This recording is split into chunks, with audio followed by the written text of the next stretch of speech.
Hello guys. Ay guys, grabe.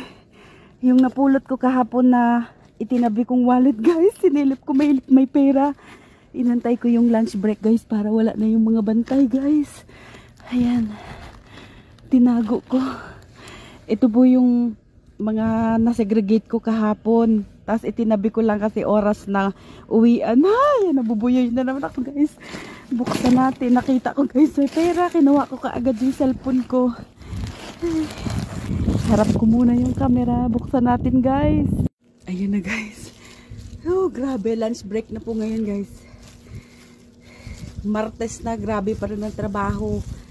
Halos isang truck pa lang na basura yung naitatapon ng kapatid ng amo ko. Ayun. Excited na ako kanina pa guys kasi nung sinilip ko may pira talaga guys, tapos Louis Vuitton pa. Ay, mayaman yung may-ari siguro nito guys. Oh, LB. Ayan guys, oh, may pira. May pira. Ay, nako. Yayaman na talaga ako dito sa basura guys, hindi sa sweldo ko. Ayan guys, oh. Manwon 10,000 won po. Siguro nasa 250 na rin sa atin ito. Ay, may buto ka nga nahulog. Ay sus, nahulog yung pera guys. Ayan, nahulog pa. Tapos meron pa guys. Yan. Ito. Dalawang tsunon. Dalawang 1,000. Yan. Meron na po akong man-itsunon. 12,000 po sa pera dito sa Korea guys. Makakabili na to ng isang tray na itlog na may kasama pang tinapay.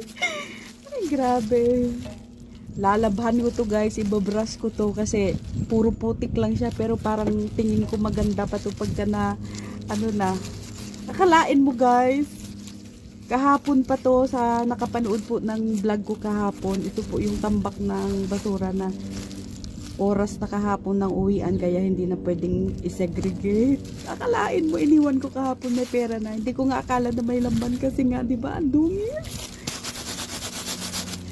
Guys, lunch break na guys. Baka mamaya mahuli na naman ako dito.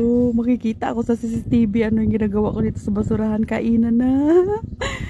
Dadalhin ko na to sa kwarto ko guys para sigurado. Ito na guys. Sobrang dumi nito. Hindi na pala pwede sa kwarto to guys. Dito muna. Tatago ko muna dito sa shoes ko. And hindi naman sila nangingialam dyan. Yan, ipaalala nyo sa akin mamaya guys. Thank you so much for watching.